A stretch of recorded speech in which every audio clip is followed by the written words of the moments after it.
Hello, welcome. My name is Rachel. For all of you who are new here and for those who are returning, hey, what's up?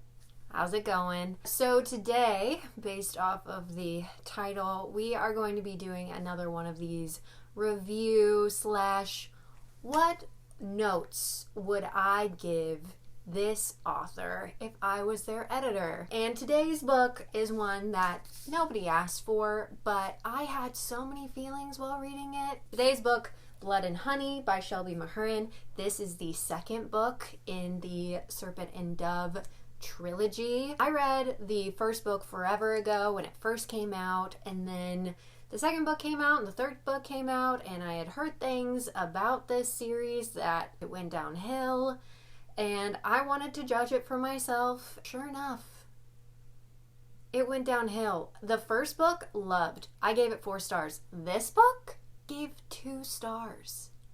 That's crazy. You go from a 4-star to a 2? That's almost a 1. That's almost a D and F. I told myself I wasn't going to make videos like this about books that I don't like, but because I loved the first one so much, I just couldn't help it. I couldn't turn it off, and so now this is going to be both a venting and a suggestions video. So I'm going to try and keep it all constructive, but I do want to say again that this video obviously isn't for Shelby. It's not for her editing team. Nothing against them at all. This is just, these are the things that I would change. These are the things that I would do to make it better, because it needs so much help. If you have not read the Serpent and Dove trilogy, if you haven't read the first one or this one, this is going to be so many spoilers. So if you want to read it first, do that, then come watch. Or, you know, if you don't want to bother, I get that too. This is what we're going to do today. I have my notes. It's again going to be set up similar to how I did with the Stolen Heir. There's going to be one big thing that I think really ties into 3 separate points that I'm going to make. And then at the end, I am going to talk about the hopes that I have for the next book, because I am going to read the next book. It's more out of curiosity than it is like, oh my gosh, I need to read it. I need to know what happens. Which again, such a shame. I wanted to love this book so much. So the very first thing, kind of the big overall thing, is pacing. The pacing of this book was way off. The pacing of the plot points, the pacing of the information that we were learning that is crucial to the story, the pacing of the relationships, just all of it was way off. So this book happens within a week of, you know, right after the big battle at the Chateau LeBlanc and till the Archbishop's funeral. So it happens within that time. The very first thing that I would have done is shorten and take out meaningless scenes, meaningless plot, and instead add deeper conversations and more internal monologues. Some of the things that I would take out. The intro cave scene. The intro cave scene lasted for 80 pages. And basically what happens in that is they're trying to figure out what they're going to do next. And they're going to go to the Blood Witches. Something is going on with Lou, and they're trying to establish that Reed still has hesitations towards magic. You don't need 80 pages to do that. By probably page 50, I was like, why are we still here? What I would have taken out specifically is that part where Reed and Lou are at the pond, and Reed ends up using magic and killing all the Chaucers.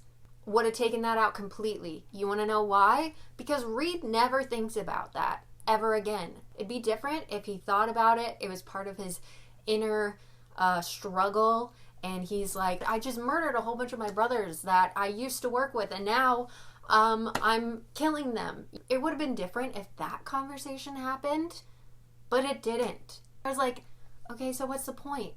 What's the payoff of this? Another thing I would have cut out, the werewolf stuff. And I am going to talk about this more later on, but the entire part where they are trying to get help from the werewolves, or the werewolves come and help them, didn't need it. Cut it out. Also, the I don't know how to say it, the matagots, like the little animals that follow Lou around. Don't eat them. Honestly, I forgot that they were even there. The only time they became useful was when Lou was trying to let people know about what was going on in the city at the very end. But other than that, they weren't useful. Like, they didn't actually help her. All they did was just follow her around, and that just was supposed to clue you in that she's having an internal struggle, that her heart is hurting. We already know that. Also, there would have been a lot more clever ways to represent that than just like little animals following her around. So take that out completely. Also, Ansel and Coco's drama.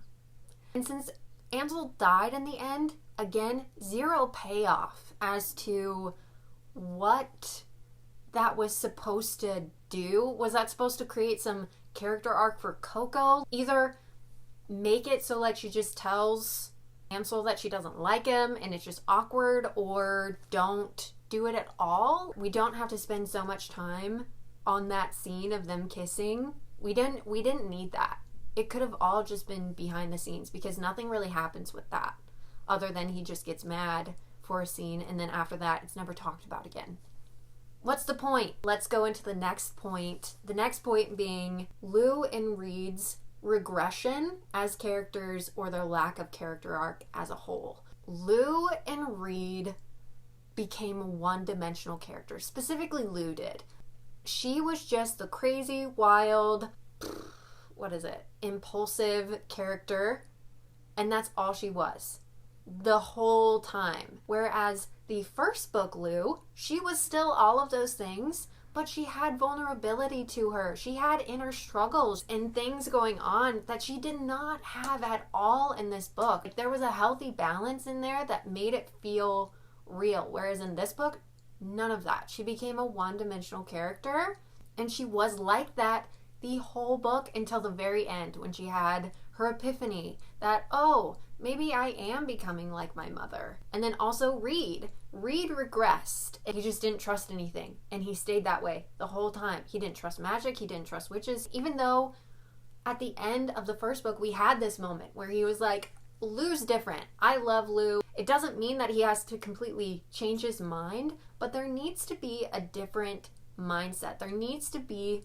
some growth to what he was at the first book to what he is now and how he thinks about it. What I would have done to change that, adding more inner struggle and inner dialogue, specifically with Lou. There's a big, interesting plot device that could have been used for Lou, because it was way, way, way too subtle throughout the whole book. The entire book, I was so confused as to what is going on with Lou. Something is, but I don't know what it is, or is this like the new Lou? Instead, what I would have done.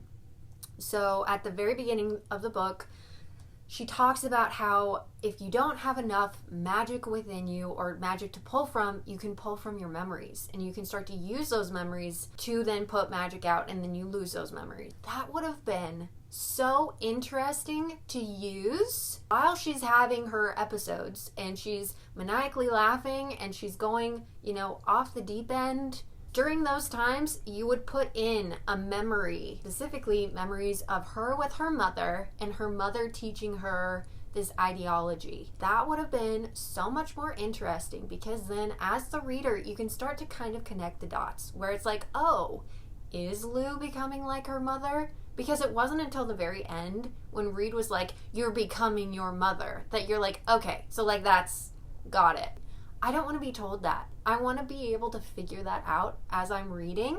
I think that would have been a really interesting plot device, and it would have given more background on Lou, and I think it would have added more to what an internal struggle is. It's not like she has to speak her internal struggle out to Reed or anybody else. She can act like that one-dimensional character to everyone else.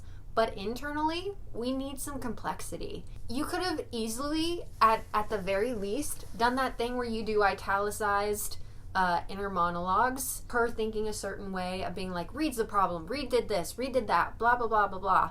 But then do italicized of, but you're also doing this, you're doing that, to at least clue us in as to what is going on. That's what I would have done for Lou specifically. For Reed, what I would have done in his relationship specifically with magic is I would have used those twins a lot more, those male witches a lot more. Because really, other than them existing, they're not used.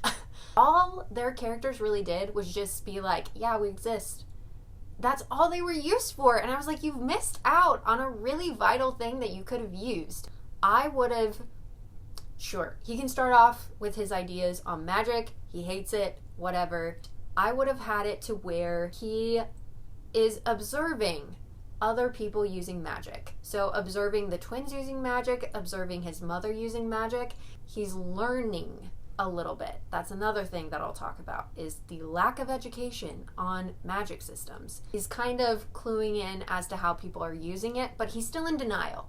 And then there's a big moment. Let's say the circus is attacked, and it's attacked by not Chaucers, but let's say witches or a band of thieves. While Reed is fighting off all these people or all the bad guys, he realizes that he can't do it just with his sword. And so he uses magic and he saves humans with it. I think that could have been a really good turning point for him, because then after that, he could have to the twins, hey, can you show me a few more things? Or even to his mom, hey, can you show me a few things? Because that would have been so much more interesting and also so much more believable than where his turning point at the end is he uses magic kind of to save his own skin, and then they fight about it, him and Lou fight about it, and then after that fight, basically the next day, he's like, actually, I am a witch and I'm not going to hesitate when I say it, and all of this stuff. It's just such a quick switch. To me, that doesn't have any good payoff to it because it doesn't feel like it's earned. Whereas this, it could have happened more towards the middle of the book where he's starting to like really grow, and I would have made sure that he was actually taught how to use it, not just told while they're fighting these battles with each other of, oh, just imagine, just see a pattern and pull on the string, you know, and then it does what he wants it to do. Is it really that simple then? How to use magic? I think it should be a lot more difficult, and I think it should be something that is taught to Reed instead of this, just think about what you want and pull on the string, and then he does it, and he does it well, like the whole book. That's what I've done. That's what I would have done with Reed.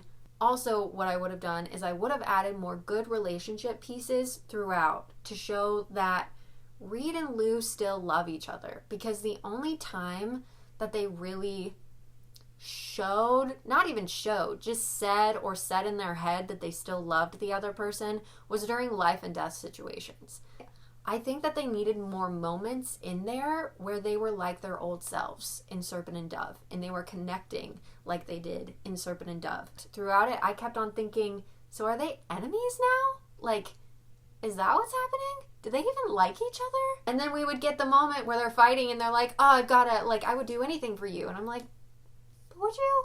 I mean, you're saying this, but you act like you hate each other. I would have added in a few of those moments to make that more believable that they actually still at least somewhat like each other. But the big moment and the reason why they're fighting and what Lou and Reed could fight about was, instead of just Lou using magic in general, is Lou thinking that it's because Reed doesn't like it, that she doesn't need him necessarily when they're fighting, and the only time that he really loves her is when she's a damsel in distress. I think that that would have been a very interesting argument, and then his side would be like, no, that's not it.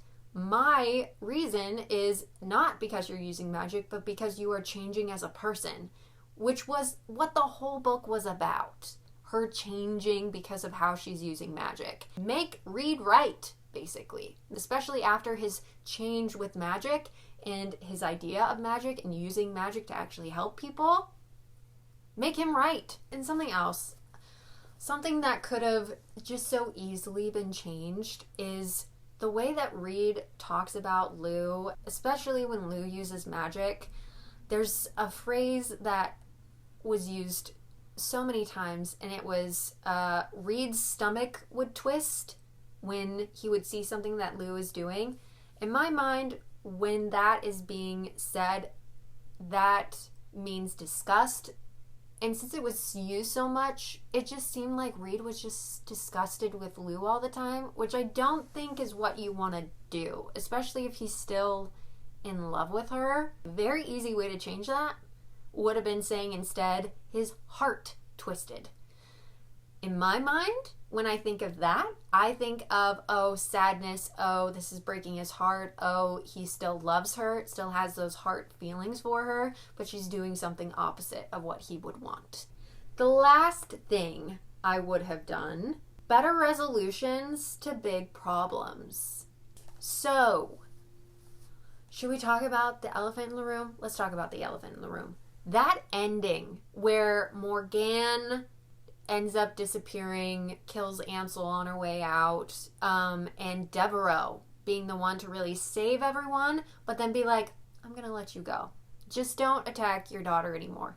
And on her way out, in front of Devereaux, she's like, I'm gonna kill you, I'm gonna kill everyone that you love. No. Like, what is that? What I would have done, because in my mind, you need to give your audience, especially in that second book, you need to give them a win, not just losses. I mean, sure, you can end it on a cliffhanger, but you need to give them a win. And what I would have done, I would have had them succeed in killing Morgane. Real enemy, then, can be in the next book, because that's what the real enemy was this whole time, is prejudice. Witches being prejudiced against humans, and humans being prejudiced against witches. And I would have personified that in the king, the human king, because we already got a little bit of that in the ending scene when he's torturing Reed. The next book would have been more Lou trying to figure out how to get people on her side, the witches and the humans. That's what I would have made the next book be, instead of we're still fighting Morgane. Also, now there's gods and a goddess. I hate how that was just added in the end, like no big deal. You should not be expanding the world at the very end of the book. You needed to be expanding it throughout it. The stuff with the werewolves, so completely unbelievable. That whole thing where they are chasing Reed to kill him, and then he ends up saving the son, and so in turn the werewolf then forgives him, and then the werewolf sister who hated him was like, you know what, no, I'm gonna go and I'm gonna fight with you guys. Completely unbelievable. Especially with that huge speech the werewolf gave about how much they prize their children. Reed cut off his kid's head. There's no way that he's just gonna forgive that and be like, well, but you saved this child, so we're good now. No. That's why I would have taken it out completely, because really those characters don't really add anything. Even in Reed's like redemption, no, it doesn't, because we don't really talk about it ever again. I would have just taken it out completely because it's not needed, doesn't have anything of a payoff, and I would have added in all this other stuff that I have been talking about, because this book doesn't need to be any longer. You just need to switch some things out. The big things. So overall pacing, it just way off, needed to be fixed. How I would have done that is shortening and taking out meaningless plot points and adding deeper conversations and inner monologues. Also, Lou and Reed's regression and lack of character arc, I would have actually gave them one. I would have changed it so that they're both not having an epiphany at the same exact time, and then they just change overnight. Would have done something completely different, and then also better resolutions to big problems. Like that ending. That ending was so bad. Anyways, that's what I would have changed. Again, ripped apart this book, but it needed it. Now on to what I hope for the next book. I'm going to make this short and sweet. More history on the gods and goddesses. We didn't get any information on them. And then where that's just dropped in at the end. Who, what, when, where, why. What is this? What are they? They love Lou? Okay.